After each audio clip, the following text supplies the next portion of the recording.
우리 서로 옆사람한테 인사하겠습니다. 하나님이 함께 하십니다. 사랑하는 성도 여러분, 2025년 항상 하나님이 저와 여러분의 모든 삶 가운데 함께 하시길 축원합니다. 오늘 본문의 말씀의 배경은 이렇습니다. 다윗이 가나안 종국전쟁을 거의 완료된 시점의 이야기입니다.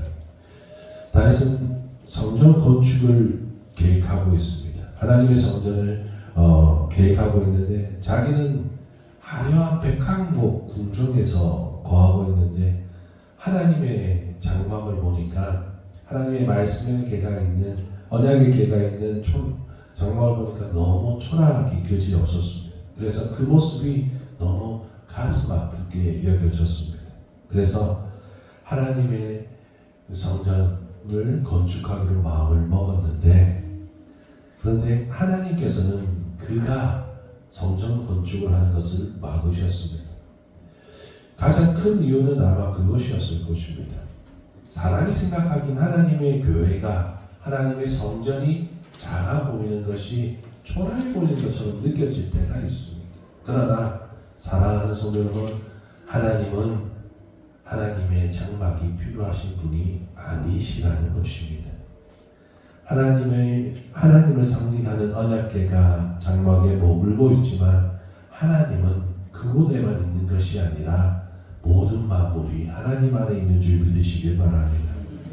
두 번째 이유는 하나님께서 다윗에게 성전을 건축하지 못하게 하는 이유는 다윗이 바로 피를 많이 흘린 사람이었기 때문입니다. 역대상 22장 8절에 여호와의 말씀이 내게 임하여 이르시되 너는 피를 심히 많이 흘렸고 크게 전쟁하였느니라. 내가 내 앞에서 땅에 피를 많이 흘렸은즉 내 이름을 위하여 성전을 건축하지 못하리라. 비록 다윗은 하나님의 영광을 위한 싸움을 했지만 후세에 만약에 수많은 사람들이 다윗이 세운 성전을 보면서 무엇이라 말하겠습니까? 평화의 상징으로 그 성전을 바라보겠습니까? 아니면 무력과 수많은 사람들의 피 위에 세워졌다는 오해를 하겠습니까? 하나님은 이러한 오해를 방지하기 위해서 많은 사람의 피를 흘린 다윗에게서 하나님의 성전을 지은 것을 막으신 것입니다. 또 하나는 하나님이 성전을 건축하는 것을 막는 또 하는 이유가 있는데, 그것은 바로 다윗뿐 아니라 이스라엘 백성을 위한 것이었습니다. 당시 수많은 이스라엘 백성은 전쟁을 끝나고 힘을 갖던 시간이었습니다. 그 당시 대부분 중요한 큰 전쟁은 완성되었지만 아직 전쟁이 완전히 끝난 상태는 아니었습니다. 그런데 그때 다윗이 짓고자 하는 성전이 있었는데 그 성전이 작은 것이었겠습니까? 백항목으로 지었던 자신의 성전보다, 자신의 궁전보다 하나님의 성전을 얼마나 더 크게 지으려 했겠습니까? 그렇다면 그때 그 성전이 지으려면 누가 가장 큰 피해를 보겠습니까? 재고를 거두어야 할 것이고 백성들은 어떤 마음으로 하든지 힘든 부역을 질 수밖에 없었을 것입니다. 그렇다면 그 성전을 짓는 것으로 백성들이 이 성전을 지으니까 내가 하나님 앞에 찬양하자, 기쁨과 찬양을 올렸을까요? 아니면 고통으로 인해서 원망이 더 커졌을까요? 아마도 후자였을 것입니다. 그래서 하나님은 다윗의 계획을 막으셨다는 것입니다. 때로 우리 역시 다윗처럼 하나님을 향해서 열심히 계획을 가지고 기도를 합니다. 하지만 우리의 생각과는 다르게, 우리의 계획과는 다르게, 우리의 기도와는 다르게 하나님이 우리의 계획을 틀으시거나 아니면 기도의 응답을 받지 못할 때도 있다는 것입니다. 그때 우리는 내 기준이 아니라 하나님의 기준을 생각하며 하나님을 쫓아가야 될 줄 믿으시길 바랍니다. 사도행전 16장에는 사도 바울이 아시아의 복음을 전하려고 하고 있습니다. 그런데 성령께서 그를 막으셨다고 하십니다. 그리고 그를 마게도냐로 보내십니다. 그리고 거기에 점치는 여종에 의해서 귀신을 내쫓게 하는 사건이 일어납니다. 그 사건으로 일어나서 그는 고발되어서 로마를 향해서 가게 됩니다. 그가 하나님을 위해서, 하나님의 나라를 위해서 수많은 기도를 했을 것이고 계획을 짰을 것입니다. 그래서 얼마나 아시아에 복음을 전하려고 했겠습니까? 그런데 정작 하나님의 뜻은 그를 마게전을 통하여서 로마로 보내는 것이 바로 하나님의 뜻이라는 것입니다. 사랑하는 성도 여러분, 때론 우리가 하나님 앞에 열심히 기도합니다. 계획을 짭니다. 그런데 우리는 그것을 기억해야 합니다. 내 계획이 있다 할지라도 그 걸음을 옮기시는 이는 바로 하나님이시라는 겁니다. 여러분, 내 생각이 틀려도 하나님의 뜻이 맞다면 우리는 그곳에 서 있어야 될 줄 믿으시길 바랍니다. 때로는 여러분, 하나님의 뜻을 아는 것이 무척 어려운 일 같습니다. 여러분, 우리가 어떻게 하나님의 뜻을, 생각을 이룰 수 있겠습니까? 우리가 아무리 하나님을 생각하고 나름대로 열심을 가지고 계획하고 기도할지라도 우리는 하나님의 뜻을 잘 모르고 또한 하나님이 그 계획을 막으시고 기도에 응답하지 않을 때도 있다는 것입니다. 그럴 때 우리는 어떻게 해야 할까요? 하나님이 내 계획을 막으시고 내 기도에 응답하지 않을 때 우리는 어떻게 해야 할까요? 그러한 상황 가운데서도 순종하는 겁니다. 그러한 상황 가운데도 그리 하실지라도 믿어야 될 줄 믿으시길 바랍니다. 내 계획대로 내 인생이 흘러가지 않더라도 내 인생을 인도하시는 분이 하나님이심을 믿으시길 바랍니다. 우리는 다윗처럼 순종하는 것이고 사도 바울처럼 순종해야 합니다. 하나님께 순종하는 방법은 여러 가지가 있습니다. 다윗처럼 선지자를 통하여서 말씀 그대로 지키는 것입니다. 이것은 우리의 삶에 적용하시기를 바랍니다. 우리의 계획과 우리의 기도가 막힐 때 우리는 하나님의 말씀 속에서 하나님의 길을 찾아가야 합니다. 하나님의 의도를 찾아야 될 줄 믿으시길 바랍니다. 여러분, 하나님의 말씀은 단순히 읽는 데서 멈춰지지 않습니다. 하나님의 말씀은 살아 역사하시는 살아있는 말씀인 줄 믿으시길 바랍니다. 수많은 사람들이 하나님의 말씀에서 순종하였습니다. 종교개혁자 루터도 그러했고 칼빈도 그러했고 스펄전 목사도 그러했습니다. 하나님의 말씀 한 구절에 그들은 은혜 받았고 구원받았고 회개하였고 돌이켰고 그리고 그의 모든 삶을 순종하며 산 줄 믿으시길 바랍니다. 그렇기 때문에 우리는 말씀 속에서 순종해야 합니다. 또 한 가지 순종하는 법이 있습니다. 순종하는 것은 삶을 받아들이는 겁니다. 할렐루야. 여러분, 여러분에게 주어진 삶을 부정하지 마십시오. 내가 다른 사람과 비교해서 잘 살든 못 살든 잘 되든 못 되든 그것을 비교하지 마십시오. 여러분의 삶은 하나님이 주신 것입니다. 여러분을 이끄신 분이 하나님이시라면, 여러분 마음 가운데 하나님이 있다면 여러분의 삶을 귀하게 받아들이십시오. 비교하지도 마시고 나누지도 마십시오. 오직 귀하게 여기시며 감사하며 하나님을 찬양하며 사시기를 바랍니다. 사도 바울이 성령의 인도하심을 받아 마게도냐로 갔습니다. 그리고 또 거기서 로마로 가게 됐습니다. 삶 속에서 일어나는 변화, 하나님의 뜻이 무엇인지 모르지만 그 변화를 받아들이는 겁니다. 여러분, 부정하지 마십시오. 하나님이 주신 그 삶을 부정하지 마십시오. 오늘 하루를 부정하지 마시고 나에게 다가올 시련도 슬픔도 아픔도 부정하지 마십시오. 그저 받아들이시고 순종하시길 바랍니다. 하나님이 우리와 가까이 하는 그 시간을 받아들이십시오. 하나님은 우리의 계획과 우리의 기도와 틀릴지라도 그 길 가운데 하나님이 나와 함께 있음을 보여주시는 것입니다. 사랑하는 성도 여러분, 주의 길을 가길 원하십니까? 주님이 원하시는 길을 가길 원하십니까? 그렇다면 내 삶 속에 하나님을 발견하시길 바랍니다. 사도 바울이 주님을 위해서 모든 믿음의 길을 걸어갈 수 있는 것은 순종했기 때문입니다. 사랑하는 성도 여러분, 삶의 변화는 순종인 줄 믿으시길 바랍니다. 하나님은 지금도 우리에게 말씀하시기도 하고 삶의 변화를 주시기도 합니다. 지금 저와 여러분 가운데 내가 이 자리에 있을 줄 생각했던 사람은 단 한 사람도 없습니다.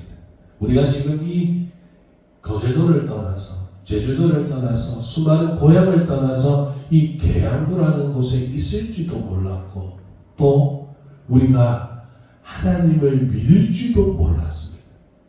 그러나 하나님은 우리를 이 자리에 있게 하신 줄 믿으시길 바랍니다. 하나님은 여기까지 우리를 인도하신 줄 믿으시길 바랍니다. 나의 삶이 나의 계획과 나의 기도대로 되지 않을지라도 하나님은 지금까지 나를 하나님 안에 있게 하셨습니다. 저와 여러분을 믿음 가운데 있게 하신 줄 믿으시길 바랍니다. 지금 우리가 이 예배 자리에 있다는 그 사실만으로 우리는 하나님과 함께한 사람인 줄 믿으시길 바랍니다. 하나님은 말씀으로 구원과 사랑을 깨닫게 하시고 삶으로 우리를 이끄시는 것입니다. 우리는 하나님이 함께 하심을 믿어야 될 줄 믿으시길 바랍니다.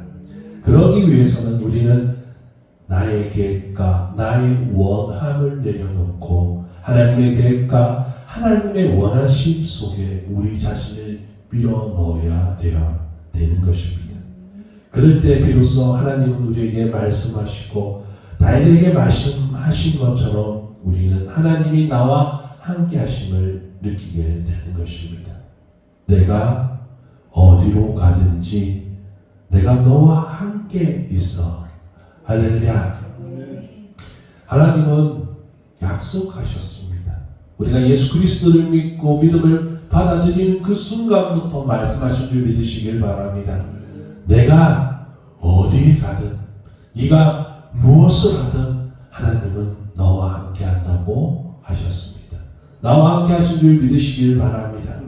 하나님의 기준에서 다윗의 기준은 틀린 것이었습니다. 다윗의 계획은 하나님의 계획과 다른 것이었습니다. 하지만 하나님은 왜 이런 축복을 주셨냐면 그의 마음 중심에 바로 하나님을 향한 목적이 있었기 때문이라는 것입니다. 그의 계획대로 성전을 건축하게 하시지는 않았지만 하나님은 다윗이 하나님을 얼마나 사랑하는지 잘 알고 계시기에 이렇게 축복의 말씀을 하시는 것입니다. 내가 어디로 가든지 너와 함께 있겠다고. 사랑하는 성도 여러분, 여러분의 계획이 틀어지고 기도의 응답이 되지 않는다고 낙심하지 마시길 바랍니다. 하나님은 여러분의 중심을 너무나도 잘 알고 있습니다. 하나님을 향한 그 선한 계획을 잘 알고 계시는 줄 믿으시길 바랍니다. 하나님을 향한 간절한 기도를 듣고 계시는 하나님입니다. 더욱 중요한 것은 우리의 마음에 하나님이 있음을 알기에 하나님은 우리와 함께 하신다는 것을 깨달으시길 바랍니다. 사랑하는 성도 여러분, 하나님과 함께 하기 위해 우리는 뭔가 행위적으로 뭔가를 더 하려고 합니다. 물론 그것도 중요한 일이지만 가장 중요한 것은 내 중심에, 내 우선순위에, 내 삶의 우선순위에 하나님을 두는 것입니다. 여러분, 여러분의 마음에 하나님 두시기를 간절히 소망하시기를 바랍니다. 사람들은 때때로 하나님을 자신의 중심으로 하나님을 바라볼 때가 많습니다. 내가 계획했던 일이 안 될 때 사람들은 이야기합니다. 하나님이 나와 함께 하지 아니하시는구나. 아니면 하나님이 나를 미워한다고 말하는 사람들조차도 있습니다. 내가 기도할 때 내 기도대로 응답되지 않을 때도 마찬가지입니다. 하나님이 내 기도를 들으시지 않는구나. 나를 원하시지 않는구나 라고 생각하는 사람도 있다는 것입니다. 그러나 사랑하는 성도 여러분, 하나님은 우리 아버지이십니다. 아버지는 우리의 기도를 외면하지 않습니다. 우리의 계획은 너무나 잘 알고 있기 때문에 가장 좋은 길, 완전한 길을 준비하고 계시는 분이심을 믿으시길 바랍니다. 하늘 아버지는 지금도 우리를 사랑하십니다. 그래서 쉬지 아니하시고 일하시는 분이십니다. 하나님은 지금도 살아 역사하셔서 일하시는 분입니다. 우리에게 모든 것을 주시기 위해 일하고 계시는 분임을 믿으시길 바랍니다. 하나님은 우리의 부족하고 연약함을 잘 아십니다. 그리고 우리의 세밀한 음성조차도 듣고 계시는 분입니다. 우리의 중심을 너무나도 잘 알고 있고 우리의 간절함을 너무나도 잘 알고 계시는 분입니다. 사랑하는 성도 여러분, 그 하나님을 믿으시길 바랍니다. 의지하시길 바랍니다. 사랑하는 성도 여러분, 우리가 하나님과 함께하고 있다는 것을 무엇으로 알 수 있습니까? 다른 사람에게 보여줄 필요도 없이 내 스스로 내가 하나님과 함께하고 있다라고 느낄 수 있는 것은 무엇으로 느낄 수 있습니까? 삶의 결과가 아닙니다. 사람들은 착각하는 것이 삶의 결과가 이루어졌을 때 저 사람은 하나님과 함께하구나. 뭔가 세상의 눈에 보이는 가시적인 것들이 크게 이루어지고 자녀가 잘 되고 뭔가 복받았을 때 하나님이 함께 하시는구나 라고만 느낄 때가 있습니다. 물론 그것이 응답받지 않았다는 뜻이 아니고 하나님과 함께 하지 않는다는 뜻은 아니지만 그것이 전부가 아니라는 것입니다. 진짜 중요한 것은 하나님과 교통하는 것인 줄 믿으시길 바랍니다. 성경에는 하나님과 함께 하신다는 말을 듣는 사람들이 많습니다. 대표적으로 다윗 이전에 아브라함이라는 사람이 있습니다.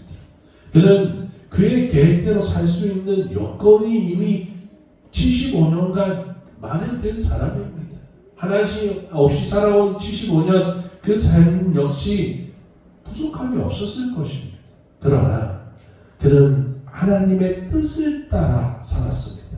75세에 본토 아비 집을 떠날 때도 그러했고 아들을 얻을 때도 그러했고 그의 사랑하는 아들을 하나님께 드릴 때도 그러했습니다.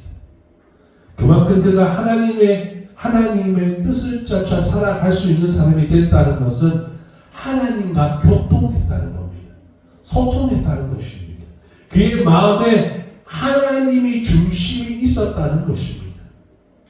그는 고비 때마다 하나님이 나타나서 말씀하셨습니다. 그리고 그는 그것을 믿음으로 받아들였습니다. 소통의 완성은 믿음으로 받아들이는 겁니다. 여러분이 하나님과 교통하며 소통했다는 그 이유, 그 증거는 바로 순종인 줄 믿으시길 바랍니다. 사람들은 자신들이 하나님을 향한 계획과 기도를 목적을 잃어버리고 낙심할 때가 있습니다. 여러분이 하나님을 향해서 계획하고 기도하는 진짜의 목적은 무엇입니까? 하나님을 향한 계획, 하나님을 향한 기도의 최종 목적이 무엇이 되어야 되겠습니까? 눈에 보이는 가시적인 일이 아니라 세상의 성공과 부와 명예와 이런 것들이 아니라 진짜 우리의 목적, 그리스도인들의 진짜 목적은 무엇이 되어야 되겠습니까? 많은 사람들이 교회에 있고 내가 하는 모든 일이 잘 되고 내 자녀가 잘 되고 평안하고 건강하고 그것이 목적일까요? 과연 그리스도인의 진짜 목적이 거기 있을까요? 여러분의 목적은 무엇입니까? 여러분의 삶의 목적은 무엇입니까? 최종 목적이 무엇입니까? 다윗이 하나님의 성전을 세우려고 했던 목적은 무엇이었을까요? 다른 나라에게 보이기 좋은 성전을 위해서 성전을 마련하기 위해서 그것을 계획했을까요?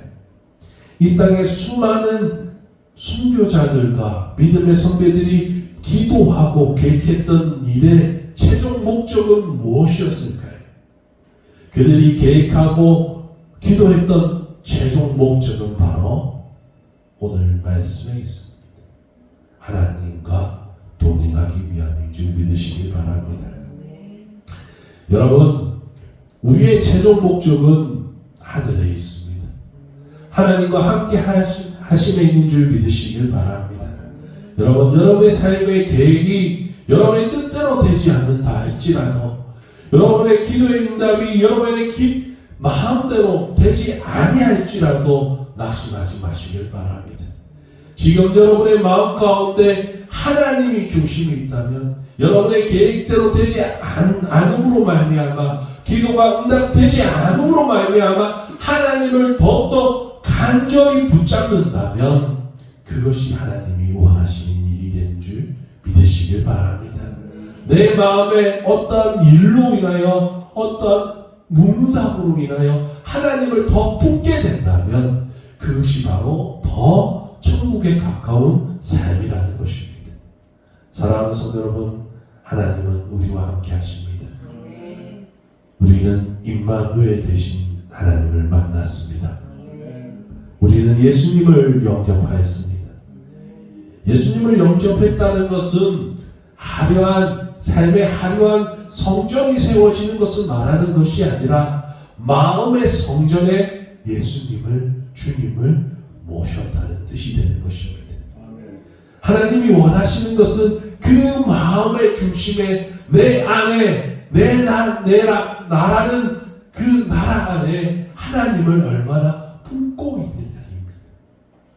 우리 중심이 하나님께로 점점 더 나아갈 때, 채워질 때 하나님은 그 의도만으로 우리를 기뻐하고 우리와 동행하시는 분이신 줄 믿으시길 바랍니다. 예수 이름으로 구하는 것, 하나님께 구하는 것만으로도 하나님은 우리의 기도를 들어주시고 함께하여 주시는 것입니다. 사랑하는 성도 여러분, 때로는 사람들이 나의 열심을 몰라도, 나의 기도가 응답되지 아니할지라도, 삶의 변화가 내 생각처럼 일어나지 아니할지라도 낙심하지 마시고, 비교하지 마시고, 포기하지 마시고 주님을 붙드시길 바랍니다. 다윗은 지금 왕이지만 그의 삶은 하나님을 떠나 살지는 않습니다. 목동의 시대에도 그랬고 도망자의 시대에도 그랬습니다. 여러분의 모든 삶이 그러하기를 바랍니다. 여러분의 모든 시련 가운데서도, 슬픔 가운데서도, 기쁨 가운데서도, 감사할 때도 하나님을 떠나지 마시길 바랍니다. 하나님이 먼저 되시길 진심으로 축원합니다. 하나님은 여러분의 마음을 잘 알고 계십니다. 지금 여러분의 마음이 어디에 있는지 잘 알고 계십니다. 하나님을 마음에 두시고 하나님께 순종하며 영원까지 하나님이 함께 하시는 없는 우리 모두가 되시길 진심으로 축원합니다. 말씀을 마칠까 합니다. 사랑하는 성도 여러분, 하나님이 원하시는 것은 사람이 보기에 화려한 성전이 아닙니다. 어떠한 환경이나 조건이 아닙니다. 하나님이 원하시는 것은 우리 스스로가 성전되어 하나님과 함께 하시기를 원하시는 줄 믿으시길 바랍니다.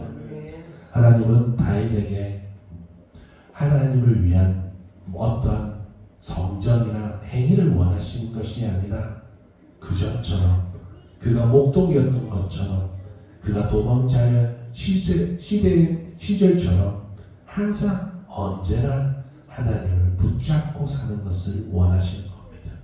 여러분이 하나님으로 인해서 많은 것을 얻었지만 하나님이 진짜 원하시는 것은 많은 것을 원함이 아니라 하나님과 동행함인 줄 믿으시길 바랍니다. 기도하겠습니다.